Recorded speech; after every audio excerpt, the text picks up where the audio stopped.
So, I thought about this long and hard, and I couldn't not do a rant about the Super Bowl. I just couldn't. I mean, if you guys have seen me in the past, my sports rants, I usually kind of go in and out. I'm usually consistent. I talk about the Red Sox, the Celtics, teams that I'm really interested in. And I usually don't talk about football other than in a passing moment here and there. But this Super Bowl was just so full of drama, so full of storylines, and the game was actually pretty incredible.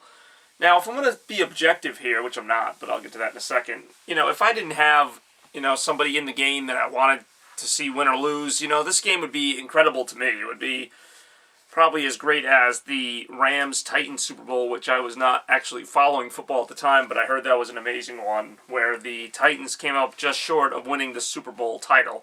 This time you had almost the same thing happen here. In fact, pretty much the same thing, with Seattle being seconds away from destroying the Patriots. I say destroying, they would have just won by a few, but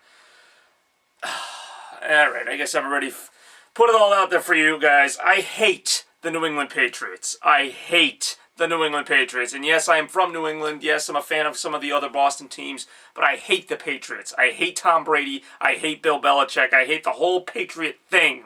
And I've hated them from the beginning. No, it's not because of Spygate. It's not because of any one reason, although there are other things I think they do that are pretty dirty, or not dirty, maybe just kind of little things that they do to try and gain an advantage. Some of them don't really work. Some of them do. And it's just kind of, maybe it's just from hearing talk radio over the years and being from New England, just the way the team is perceived, the way they're talked about, the way it's like, oh, they're going to beat every team they play.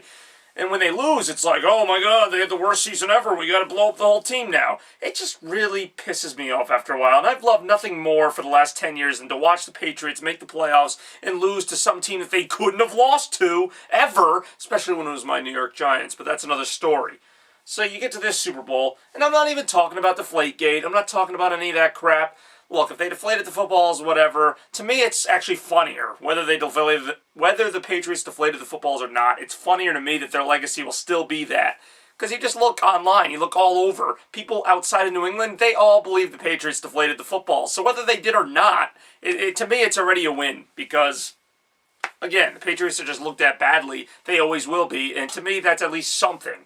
Now, I know, Patriot haters, they hate us because they ain't us. No, we hate you because you're a bunch of jackasses that make bumper stickers that say they hate us because they ain't us.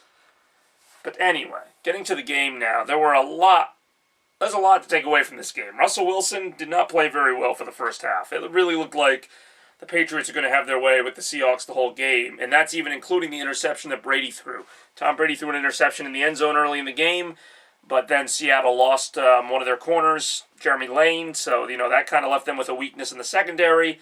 Game was 14-7 toward the end of the half, and then Pete Carroll took a major chance, went for it on fourth down with a few seconds to go. Maybe it was third down. The point was he went for it with not much time left in the half. They make the play to Chris Matthews, and I couldn't believe it. They tie the game at 14, and I'm looking at it now going, you know what? Seattle might actually win this one, if only because the Patriots, I thought, had outplayed Seattle. I mean, except for the interception. I thought, Patriots could have been up 21-0 or 21-7. Instead, it's 14-14, and Seattle starts the second half with the ball. So, we all know how this ends. But anyway, so it's 14-all. Seattle kicks a field goal, so it's 17-14 Seattle. The Patriots, though, I got to hand it to them. Their offense performed very well. Given the circumstances, I'm obviously very disappointed with Seattle's defense. I expected a lot more. But they still got interceptions. They got two INTs against Tom Brady. And Brady had, a very Brady game. He had to throw the ball 50 times because there's not really anyone on the team other than him and Gronkowski that do much offensively. But it also helped, again, that Seattle had a weakened secondary because another cornerback got injured or another player got injured. I don't even know, but I'm not making excuses. The funny thing is, after all this, well, I'll get to that. The Seattle opened up a 24-14 lead. At that point, I was ready. I was really excited about potentially stomping the Patriots out yet again, having them get to the Super Bowl and just get smashed again, just to see everybody's thing, where it's like, oh, the Patriots, haven't won a Super Bowl, blah, blah, blah. Which to me, I just find humorous, just as a fan of just anything. A fan of football, a fan of the Giants, a fan of whatever. Most teams don't win the Super Bowl more than like once or twice a decade. The Patriots won one in '04, and they acted like the sky was falling because, they only win 12 or 13 games a year and get to the playoffs and almost make the Super Bowl or make the Super Bowl, and that's not good enough. That has to make me laugh, especially when you look at franchises like Jacksonville, Atlanta, even Philadelphia, who made a Super Bowl 10 years ago, haven't been back since. There's a lot of teams that don't even get to the playoffs, don't even win a playoff game, let alone a Super Bowl. And to me, that's what makes it funnier that, Tom Brady and Belichick, oh man, I'd be ashamed if they didn't win another Super Bowl. It's like, would it really? Like, I know you're a fan of the team, you want to see them win it all. I want to see my teams win it all too. It doesn't happen every year. There have been some great teams that didn't win it all. The Celtics had that supposedly unstoppable big three. They only went to 2 finals. They lost one of them. They won one of them. And in 6 years, they got the one title. Every other year, they were still good, though, and I still enjoyed watching them. But for the Patriots, anything less than a Super Bowl is a failure. Even next year, probably the same dynamic.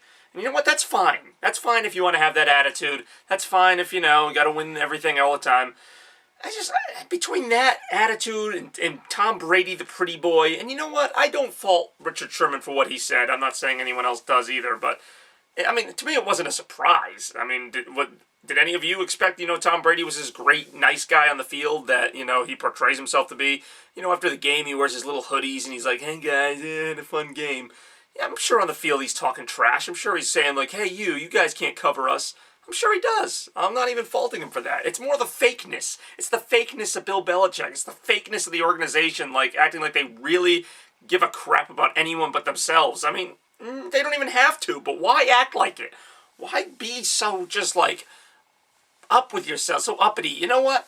Let me get back to the game for a second. So, 24-14, Seahawks were up. Patriots get, God, I don't even freaking know anymore. Patriots get another touchdown, so it's 24-21. Game gets tighter, obviously. And to this point, Brady's thrown 2 interceptions. It's the fourth quarter, but, Russell Wilson's doing nothing. I don't know why the Seahawks got away from the run, but that's another story. Marshawn Lynch had a really good game. When they handed him the ball, he at least took time off the clock and got 5-6 yard runs, got them into field goal position the first time. And, Russell Wilson, again, it's really young in his career. It seems like he's really good at making a deep throw, heaving it up there, and somebody catches it. I don't know if that's a skill or if that's just kind of like, he's lucky enough to have receivers that can catch those, because more often than not, if he threw a short pass, it wasn't even close. And he could run the ball himself, Russell Wilson, or he could throw a deep pass, and 1 out of 3 times someone would catch it. So that's kind of what happened. That's how the Seahawks got another touchdown. So that's why after the Patriots got to within 24-21, I'm going, uh-oh, because I don't think Seattle's going to be able to add to their lead. And sure enough, they didn't. And it wasn't just that they didn't add to their lead. It's that they just kept doing that. They just kept, trying these deep passes, and they weren't working. And they didn't go back to running the football. When you have the lead in the game, even if it's just a slight lead, you got to try and run more time out the clock, especially in the fourth quarter of a Super Bowl. And they're still going to these passing plays when Russell Wilson is like less than 50% passing for the game. So anyway, all that crap happens. Predictably enough, Tom Brady gets the ball back, does a terrific drive, I have to admit, gets the Patriots the touchdown. So now it's 28-24, but there's still enough time. There's still like about 2 minutes left in the game. And you've pretty much given Seattle at least one more drive where they will get to use all 4 downs because, they're not going to give up right now in the Super Bowl. So they do that. The Seattle Seahawks, and the Patriots, give them credit, they play better defense than they have in the past Super Bowls. But even so, and this was the moment where I'm like, yes, the comeuppance for the Patriots could still happen. Russell Wilson throws one of his Russell Wilson passes about 50 yards down the field. Javon Curse, looks like he drops it, but then you watch the play again. It bounces off his leg, off his shoulder. He juggles it and catches the ball with 2 Patriots defending him. And I'm like, are you kidding me? And of course, everyone's thinking of the David Tyree catch and all this other stuff, but I'm just thinking, are you kidding me? Because now they're in the red zone after just a spectacular catch. So Marshawn Lynch runs the ball really close to the touchdown. They're at about the 1-2 yard line, and we all know what happens next.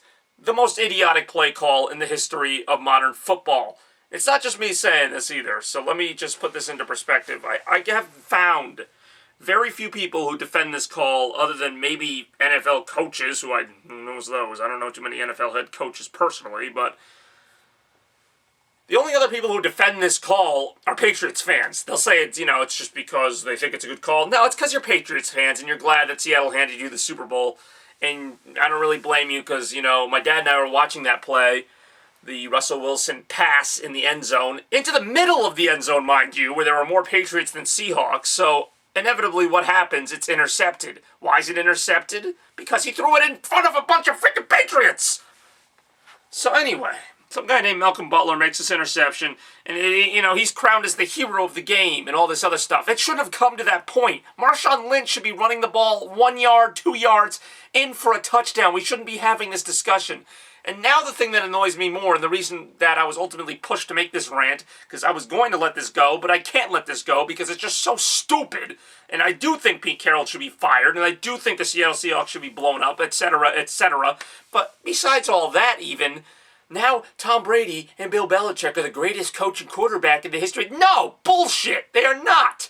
And the reason they are not is because if you were the greatest of something, let's just play this game first of all, because I hate the game where the quarterback, if you win more Super Bowls, you're a better quarterback. There are quarterbacks who have won Super Bowls who are not the greatest quarterbacks of all time.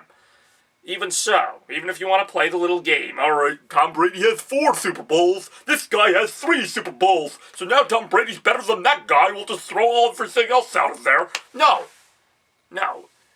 And I've heard this too, even by Patriots talk guys. If Malcolm Butler doesn't make that interception and the Patriots lose, we're not having this discussion. No kidding! That to me is what makes it more flawed. Tom Brady's not on the field intercepting that ball. Tom Brady's on the bench going, oh Christ, I lost another Super Bowl, until that interception is made. So if Tom Brady loses that Super Bowl and has the same game he had, we're not saying he's the greatest quarterback. And that's all he does. He plays quarterback. That's why this is such a dumb argument. Yes, he's very good at playing quarterback. To me, the number of rings you have is irrelevant, though. So if you're the greatest quarterback, it should be obvious. It shouldn't matter how many rings you have. It shouldn't matter that, somebody intercepted a ball or someone didn't intercept a ball or Vinatieri kicked a field goal or this happened or the defense came up big. If you're the greatest quarterback, everybody should know it. And I'm not even suggesting Peyton Manning's the greatest. I don't really know who the greatest is. But to definitively say, because he won 4 Super Bowls and the other guy didn't win 4 Super Bowls, that now he's the greatest, that's just dumb. It's dumb. And I'm sick of hearing it. I'm sick of hearing Belichick's such a great coach. Belichick is I'm not going to get into Belichick right now. Pete Carroll, I'll give you, is probably the worst coach in history for just handing the Patriots a Super Bowl. I don't care. That's what he did. You know what? The box score says Patriots 28, Seattle 24. So good job, guys. You won the Super Bowl. By technicality, you did. But everyone in the world knows that if they hand the ball off to Marshawn Lynch, you lose the Super Bowl. So, again, take that as you will. You got the trophy. You got the accolades. New England fans have no problem rubbing it in all our faces, no matter how they got it. I mean, really, the stadium could have blown up, and Gronk could have taken the ball and run it in for the touchdown. Lives could have been lost, and the Patriots fans would still go, hey, we won the Super Bowl, right? I mean, that's just how it goes. So, Patriots suck. Patriots have always sucked. I've loved seeing them get far and lose, and then hearing oh no, we didn't win the Super Bowl.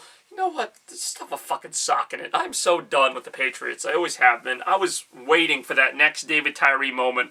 I was waiting for the ball to just be driven through their throats by Marshawn Lynch, who I'm sure was just waiting to do it. Because, Marshawn Lynch, he's a bad man, as Stephen A. Smith would say. You hit him that football, I don't care if there's 8 defenders on him. He needed 1 yard to get the Lombardi Trophy with 3 chances to do it. Instead, you have Russell Wilson, who is terrible at short passes. Maybe if it was a fluky thing into the end zone, sure. They had 1 yard they needed to get. Russell Wilson himself could have run it. They could have fumbled it into the end zone. I don't know. But this is the dumbest play call. The only good thing that comes out of this now are the hilarious Pete Carroll memes and just the bashing of Pete Carroll. Because people like to have things to bash. And if I can't bash the Patriots, which I will continue to do, I will bash the play call of Pete Carroll. So congratulations, Seahawks. You made the Spurs look better when they lost to the Heat in the finals. But that is my Super Bowl rant. Take out of it what you will. I'm sure a lot of you will disagree. Some of you might agree. Because that is one thing I have to admit. This isn't one of those cases where I just crazily hate on something and everyone's like, oh, why does he hate that thing? A lot of people hate the New England Patriots. A lot. Not just, in New England, not so much. Outside of New England, they hate the Patriots. And for good reason. So, Super Bowl didn't turn out the way I planned, but as I mentioned, it was a good game. So, again, comments, leave them. I will see you some other time when the Renaissance gets started. Woohoo. And that is it. Have a good night.